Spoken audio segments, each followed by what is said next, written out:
Salut à tous, c'est Knarf, je suis au Super Boost chez EOWave avec Thomas. Salut. Salut. C'est cool, je vois que tu as de nouveaux modules, dont cette magnifique tempête magnétique, avec d'autres modules dont tu vas nous parler après. Peux-tu me dire de quoi il s'agit? Et on commence par le tempête magnétique. Du coup, c'est une sorte de version 2 d'un filtre qu'on a fait il y a quelques années. Ouais. Mais on l'a renommé.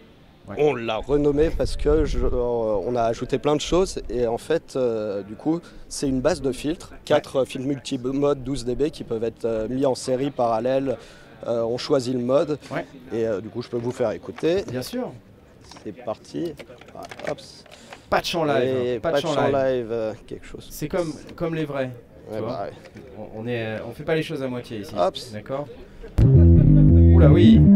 Bon, un filtre, vous en avez entendu plein, c'est génial, mais le truc qui est bien, c'est qu'on l'a travaillé pour que ce soit plus qu'un filtre, en fait, vraiment dans l'esprit du modulaire, où il y a une fonction de base sur les modules, mais ce qui est marrant, c'est de pousser au-delà de la fonction de base. Et en fait, par exemple, sur celui-là, on a travaillé les sorties pour qu'elles soient, soit possible de les mettre en feedback sur les entrées, et de cette manière, on peut créer, je vais reprendre ma sortie, carrément une par exemple, là j'ai mis le premier filtre en feedback. Il va en série sur le deuxième. Et du coup le premier est en oscillation, ça me fait un oscillateur. Le deuxième ça me fait un petit filtre sympathique, assez gras. Et du coup maintenant j'ai une petite voix de synthèse qui est, disons, à peu près accordé en volt par hectare. À peu près, mais ça reste. Là, c'est voltage compensé, donc enfin il y a une compensation de voltage, donc c'est quand même travaillé pour ça. Et le truc, c'est qu'il y a une entrée ping et un enveloppe follower sur ce filtre. Et ce que ça fait, c'est que l'entrée enveloppe follower, on peut s'en servir aussi en enveloppe. Bien sûr. Et en fait, ce qui se passe, c'est que... Du coup, tu as fait une voix de synthé complète, quoi. Là, voilà, je peux choisir si ça va sur les deux côtés ou simplement le deuxième. D'accord, et l'amplitude. Oh my god. Et avec deux filtres, maintenant j'ai une voix de synthèse. Ce qui se passe, c'est qu'on l'appelle complex filter parce que, au milieu, il y a ce fader qui permet de cross-moduler les deux parties du filtre. D'envoyer sur celle-là, cette partie-là, et inversement, et on règle l'amplitude maximum de renvoi. Et sur le deuxième, par exemple, là, je peux faire la même boucle de feedback que sur le premier. Là, j'ai une sorte d'oscillateur qui tourne. Là, j'ai sorti juste la sortie 2. Il y a toutes les sorties globales. Et après, tu vas cross-fader entre les deux. Et je peux contrôler... Je peux contrôler ça en CV aussi. Oui, en plus, tu peux le contrôler en CV. Et du coup, ça te fait, là c'est juste du self-patch, quoi.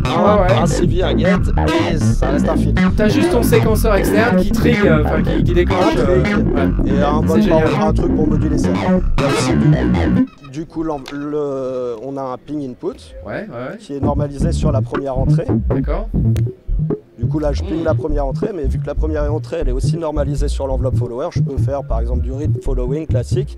Et là, ce qui se passe, c'est que ça ping. On entend bien. Et je peux aussi, vu que c'est normalisé sur l'enveloppe follower, si je synchronise les filtres, comme là, je peux faire des sortes de drums. C'est une sorte de drum, et là ce que je peux faire, c'est un module à tout faire, quoi. Le truc, c'est que j'ai toujours la cross-modulation. C'est vraiment pour pousser à expérimenter, en fait. Et c'est magnifique ce truc. C'est que le début, tu vas voir. Et du coup là, je fais mon sorte de drum et je l'intermodule avec cet oscillateur-là. Et c'est, je sais plus si je l'ai dit, mais c'est tout analogique celui-là. Ça va permettre de choses. Du coup, ça peut servir aussi de wave shaper. Ah oui. Par exemple, c'est comme ça, toi. Ah ouais, bah non, mais autant y aller à haut bout, quoi. Et par exemple, là, je prends une sinus. Normalement, le nœud du cap, ça pourrait filtrer. Non, c'est comme les tuyaux d'eau, tu sais. Plus ils sont coudés, plus tu manages le débit comme ça avec. Donc juste la sortie, là, je rentre une petite sinus. Normalement, il devrait y avoir du son quelque part. Ça va pas tarder, C'est l'effet démo, regarde. Ça y est, c'est foutu. Il n'y a plus rien qui marche. Il n'y a plus rien qui marche. Comme quoi, vous voyez, ça arrive même au meilleur. Moi, ça m'arrive très fréquemment, tout le temps. Mais en fait, il est vraiment pété ce câble. Ah bah voilà, bah attends si le matériel est pas... ah mais non, mais je suis con, ça... pardon. C'est un câble que j'ai pété tout à l'heure, je le disais. Ah oui. Du coup, petite sinus qui rentre. Bon, on peut, genre, en fait, le bouton de gain du premier, il peut ramener de la saturation aussi. Ouais. Et ce qui se passe, c'est qu'on peut la moduler par elle-même. Et avec toujours ce truc de cross-modulation. Et du coup, wave shape est comme ça. Wow. Ta sinus, là, elle commence à devenir un peu gnarly, tu vois, genre. Ah oui, là c'est clair. L'autre technique pour faire du wave shaping, c'est on rentre un oscillateur sur le ping input. Et ce que ça va faire, c'est pareil, c'est normalisé sur le premier, mais ça va faire genre l'enveloppe du ping input ajoutée à l'oscillateur. Et vu que c'est sur l'enveloppe follower aussi, ça va faire des sortes de trucs de phase. Oh la vache! C'est pareil, ça on peut le contrôler toujours.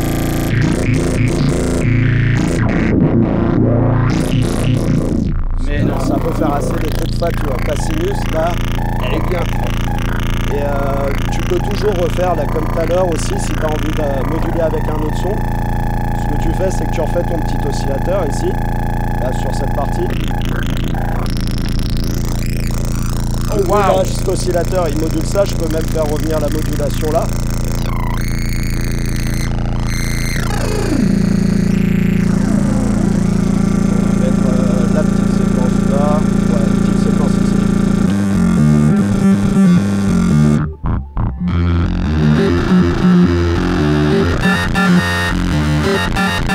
Moduler ça et on a toujours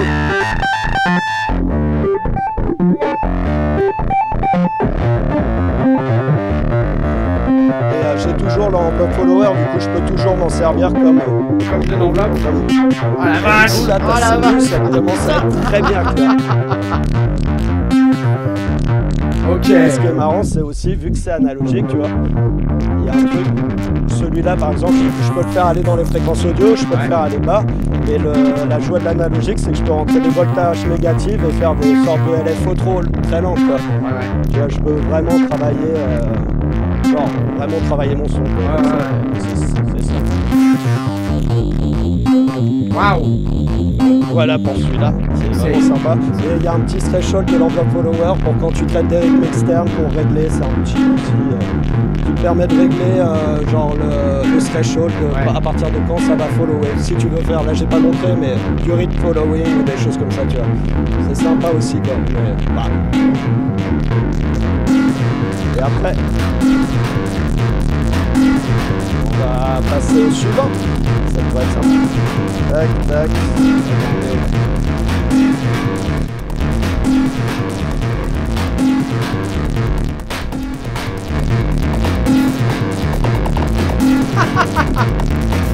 Du coup, le module suivant, je vais couper lui. Histoire qu'on s'entende un peu. Là, je commence à phaser dessus et je vais partir. On est dans une vidéo, quoi. Et donc le module suivant qu'on a présenté, c'est un petit module tout analogique aussi, où c'est 4 decays avec 4 VCA. Chaque decay est relié à un VCA. Tu as un noise analogique aussi normalisé sur le premier, du coup tu peux t'en servir tout seul, tu vois, pour faire. C'est vraiment pour faire des drums en fait celui-là. Enfin, des enveloppes exponentielles. Ricochet.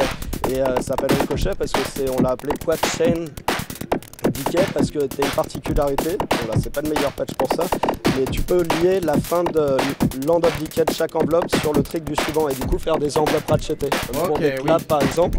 Et tu as un petit header derrière qui te permet de louper genre la fin de la dernière enveloppe sur le premier. Du coup tu peux même faire un séquenceur où la taille des steps c'est la longueur des enveloppes ou en linker deux, tu vois, ensemble et faire une sorte de séquence. C'est plus expérimental. Là pareil, c'est tout analogique, du coup les entrées elles sont sensibles à la dynamique. Tu peux mettre un petit VCA sur tes strings ou même avec des drum pads, du coup tu auras ta vélocité genre sur les enveloppes. T'as genre du coup 4 VCA avec les entrées, un petit gain, et t'as les sorties des VCA séparées, les sorties des enveloppes séparées, et 2 sorties mix. Et en fait ce qui se passe c'est si tu branches sur une sortie séparée, ça va retirer du mix, tu vois. D'accord. Tu vois, genre ça te permet de faire un peu comme sur les drum machines ou si tu veux juste un kick. Par exemple là le kick il est tout le reste ça sera sans ce que tu as patché. Ouais voilà, sans ce que tu as patché. Et là le kick il est fait, en fait tu as l'orage, du coup juste une enveloppe sur la fréquence de l'orage, tu vois, qui te fait le sweep du kick, et en fait juste c'est branché sur le premier, ça trigue les deux parce que les entrées sont normalisées. Ouais. Et le deuxième, voilà, faudrait le retravailler un peu là, mais.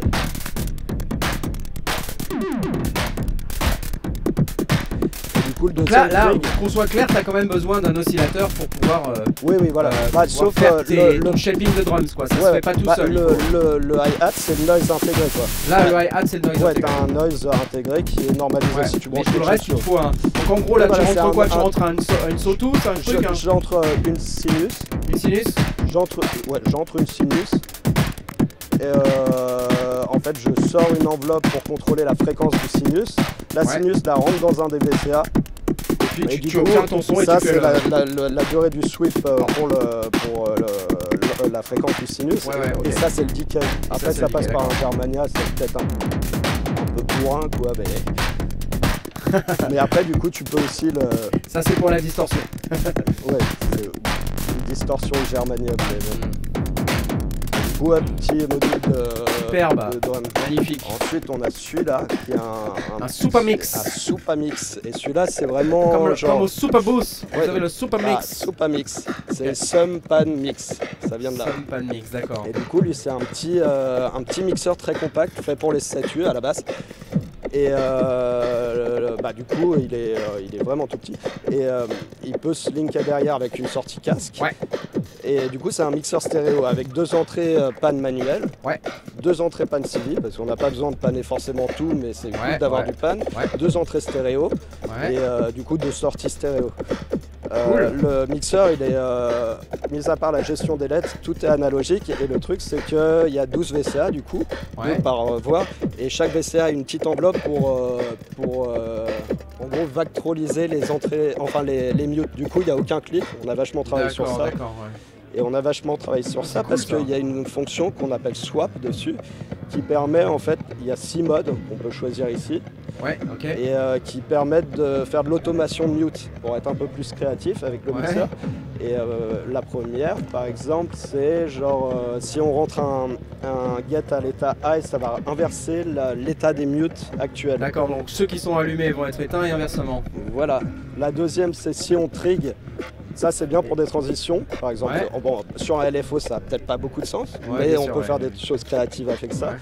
La deuxième, quand on va trigger, ça va changer. Ça va être accessible aussi avec ce bouton. Du coup, on a une deuxième scène, genre on appuie tac, ça change tout.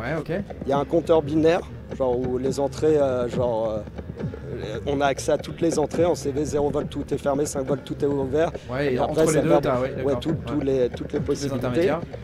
Un séquenceur qui inverse l'état actuel des... Je vais rebrancher ça. Tac.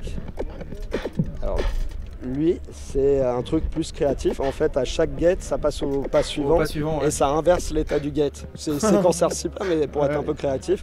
Il y a aussi un random qui permet de en fait, entre 2 et 5 volts, plus tu es vers 5 volts, plus tu vas avoir de chance que les gates s'ouvrent. D'accord. Un truc comme ça. Et tu as un truc qui permet de rotationner les gates en fait. En fait, décaler. Mais calmez-vous. Mais calmez-vous. Il y a de la place, il faut remplir. Mais du coup, on peut faire 0 volts, ça reste comme ça. Et en fait, à 5 volts, ça fait un tour entier, quoi. C'est trop fort. Et du coup, c'est un truc genre rester compact. Et c'est vraiment compact. Alors, moi, ce que je te disais, c'est que j'aurais bien aimé un Send 2.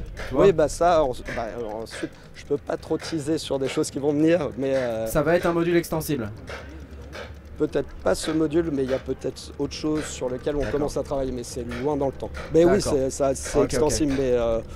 c'est encore à travailler. Pour l'instant, je préfère le montrer comme ça. Après, on peut utiliser le pan comme un send. Oui, voilà. Genre si on utilise la voie de droite, si on utilise la voie de gauche, on envoie sur la voie de droite et la voie de droite comme ça. Oui, voilà. Et il y a aussi une autre particularité, c'est qu'il y a un autre header derrière qui permet, en fait, la sortie L, c'est une sortie stéréo TRS, et si on veut, on peut mettre un petit header pour juste sortir en TRS sur la sortie left. Si on veut, tu vois, genre, je vais pas sortir comme ça. Ok. Du coup, voilà pour le mixer. Ouf, la vache. Écoute, super. Il y avait un dernier petit truc. Encore un dernier petit truc. Après, j'en ai d'autres, mais il faut s'arrêter à un moment. Je veux pas faire saturer tout le monde. Et du coup, c'est ce petit module qui s'appelle Portail, qui est une interface Civigate en fait. MIDI to MIDI to CV.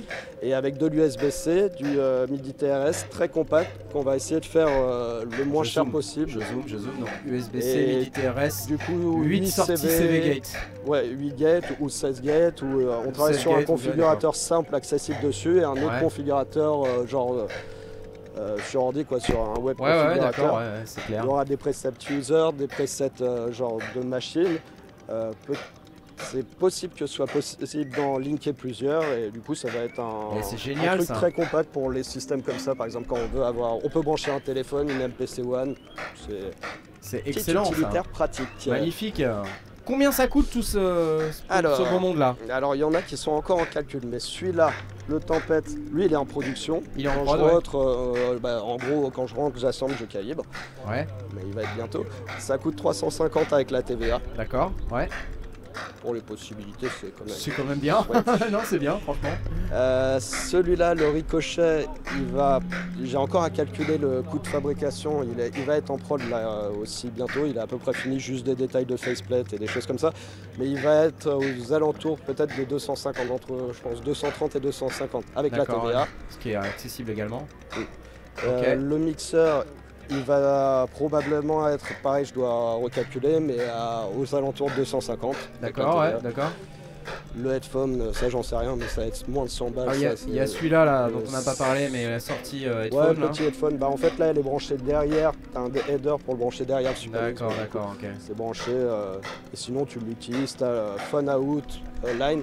Ouais. Et lui, ça va être moins de 100 €, genre sûr. D'accord. Il y a le Volcan, ça c'est en calcul, mais ça va être, je pense, aux alentours de 130 €, quelque chose comme ça. Voilà, pareil, ça c'est un function generator, ok, on n'en a pas parlé, mais enfin, c'est facile. Et celui-là, il va être à moins de 200 €. Mais pareil, je dois calculer le prix de fabrication.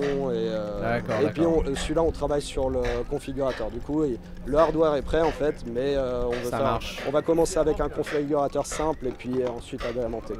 Bah écoute Thomas, je te remercie beaucoup, c'est super.